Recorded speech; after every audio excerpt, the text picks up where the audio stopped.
2017 has been a fantastic year for gaming, and today on gameranx we're going to give you the top 15 games of the first half of 2017. Now keep in mind, this is only the first half of the year. We aren't clairvoyant, we don't know what the best games of the second half are going to be, so we're just talking about the first 6 months here. Number 15 is Endless Space 2, a turn-based strategy 4X. This is a game that easily makes every other 4X look like crap, visually speaking. The sound design is amazing, the music is amazing, and this game absolutely sets the bar as far as visuals for a turn-based strategy game. It's got good writing, so the fact that it focuses on different factions, stories, and elements of progression, it's not tedious or horrific, it's actually very engaging. And aside from the fact that there's not a lot of replayability in it, this is just a top-shelf game. Number 14 is Dirt 4. Dirt 4 for me is easily the best rally racing game. It's got an incredibly comprehensive career mode that's challenging, but not necessarily simulation challenging, because it's still just fun as hell. It's one of those games where you're not playing it for a 100% accurate reproduction. It is not a simulation. You might get some people who will argue about that, and that's fine. In fact, I think it's better that people argue about that, because if you have a game that both the simulation people and the arcade racing people both like, that's actually pretty amazing.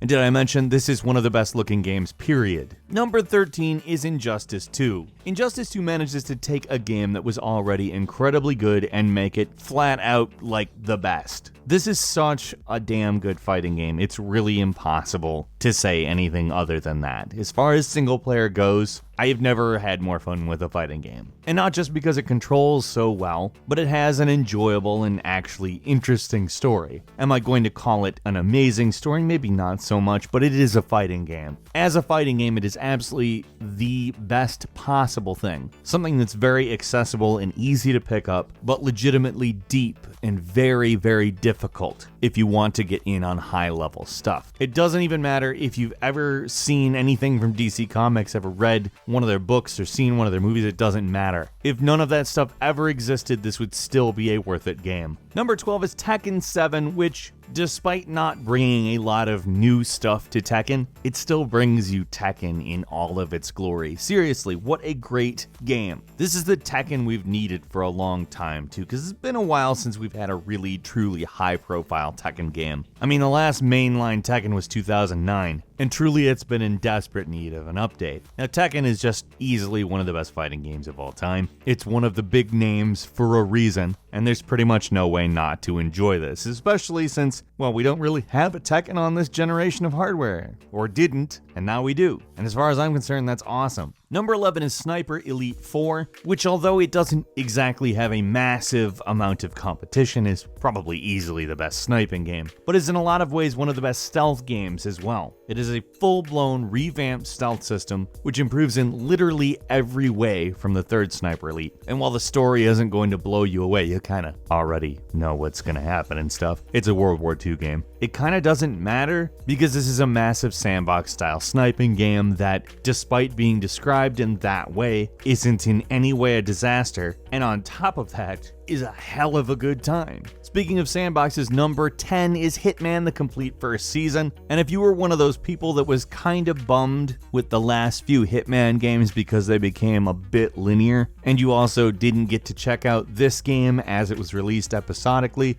do this. Get this game. This is everything that has made Hitman great over the years, except for ratcheted up to 11. As far as I'm concerned, this version of Hitman is the definitive version of Hitman. It is balanced, it is polished, the levels are huge, they have a million different ways that you can get through them, and frankly, one of the episodes of this game could easily be spent hours and hours and hours of time on, just going through it, doing different things, getting different reactions. It was a bit of a stretch for some people that they did this game episodically, but this is actually the game that sold me on the episodic model. As they work on each one, it seems very much like they're taking their time because each different episode is its own production, and it really comes off that way. Because of this, I think this is easily the best entry to the series. Number 9 is Team Ninja's Nioh, which is an action RPG that manages to give you a slightly Team Ninja take on basically the Dark Souls formula. However, it goes above and beyond in a lot of different ways. Not necessarily making a better game, but definitely a different game, certainly worthy of your time, just in the way this game uses aesthetics and Japanese folklore to create something that feels just utterly of its own creation. There is nothing really quite like Nioh, despite the fact it is very, very much a cousin of Dark Souls. It is difficult, but the combat is extremely intuitive, although very technique-based, very timing-based. This is not a button masher, but damn, it is a hell of a game. Number 8 is What Remains of Edith Finch, a narrative-driven game. Is a little bit linear, but if you can get beyond that, and believe me, I can get beyond that because I like me some linear games. I just know that not everybody likes the same thing I like. Still, knowing that this is an incredibly detailed and varied storytelling experience about what happened to the Finch family, it presents itself as a series of vignettes with narrative, different settings, and even different mini-games in order to progress. It's a game that essentially keeps itself changing throughout the entire experience and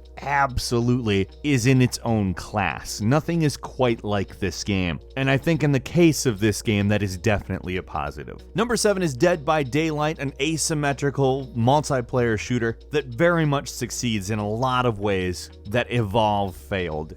Now, the concept and setting itself is very similar to the Friday the 13th game, however, it's very hard to call it any kind of a ripoff. They end up being very different in a lot of key ways. There's a killer and several survivors on a map. The survivors have to work essentially their way around the killer. They have to start up several generators, which then give an exit. When the exit is powered, they can leave, and if they leave, they win. Or if the killer kills them, they lose. This is an intense game. It gets all of these really cool audio cues very right, and the team members all have very different abilities, so teamwork is encouraged. It kind of takes the best of the hero-based shooter and applies it to something that is not a shooter. It's sometimes not completely balanced, but it mostly works, and it's fun as hell. Number 6 is NieR Automata. If I had to sell to you in one sentence, I would say it's basically Bayonetta, but with androids and machines in a post-apocalyptic world, and if you described it that way to me, I would be sold. But it's more than that. It's definitely more than that. There's a lot more varied gameplay in this than there is in Bayonetta. That's not to say it's automatically better than Bayonetta, or that Bayonetta is automatically better than this. I think it's just Platinum Games makes phenomenal games, and NieR Automata is an obvious tour de force. Now, there are so many genres packed into this one game. You can literally be playing a top-down shooter one moment and be in a text-based novel the next. And that might sound jarring, but it is not. I don't know how to describe it to you, but somehow this game manages to be the most fluid experience in genre hopping that I have ever had in a video game. I seriously cannot praise this game enough. It is so good. Number 5 is Prey, not to be confused with the original Prey games. This is definitely a different game. Now, if you like the Dishonored games, Prey is going to feel fairly at home for you. If you can imagine Dishonored with a completely different set of powers that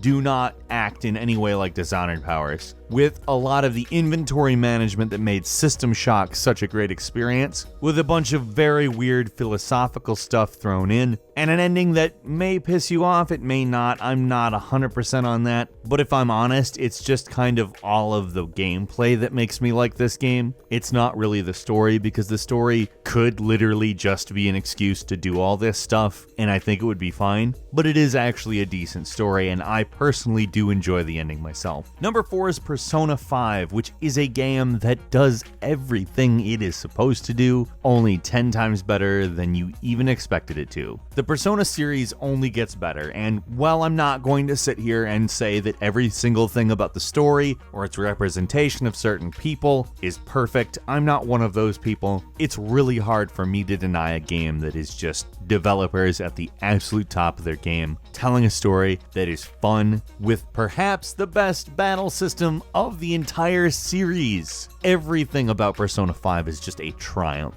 Number 3 is Resident Evil 7, a game that took everyone by surprise, except me. I basically thought it was going to be good. So many people were skeptical of this game going in, but I was like, this kind of seems like it has something to it, because I understand a lot of people were really tired of the vaporware Silent Hills type game, and they were understandably skeptical that this game wouldn't feature any actual combat or things like that, but this ended up being basically the best rounded Resident Evil game since the original trilogy, and nothing could make me happier than to say I kinda expected that. It seemed like they got what made Resident Evil into Resident Evil and introduced it into your face in a way you weren't expecting, and that was just brilliant. I love Resident Evil 7. Number 2 is Horizon Zero Dawn, which is easily the best open world game, the best new IP, and really just a delight. Somehow this game manages to take all of these conventions that we complain about in basically every other game and make them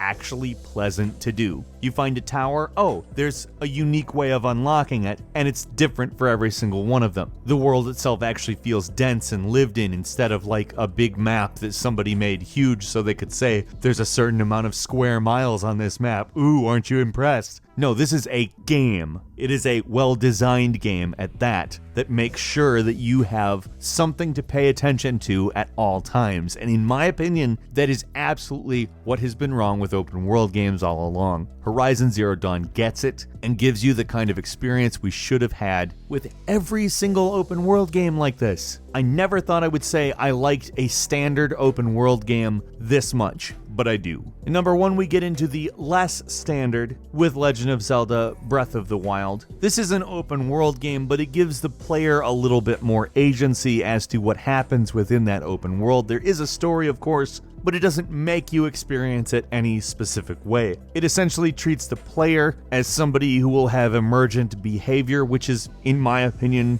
very forward-thinking on the part of Nintendo.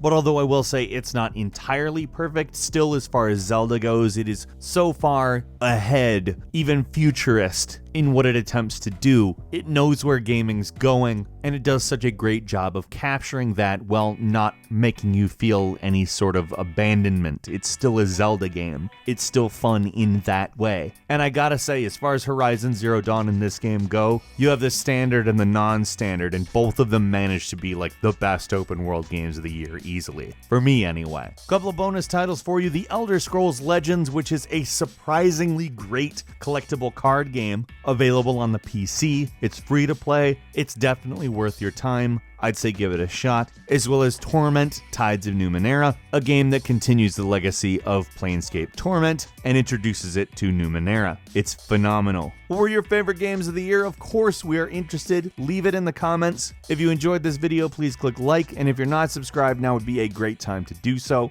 We upload brand new videos every day of the week, and the best way to see them first is a subscription. As always, we thank you very much for watching this video. I'm Falcon. You can follow me on Twitter @FalconTheHero, and we'll see you next time right here on gameranx.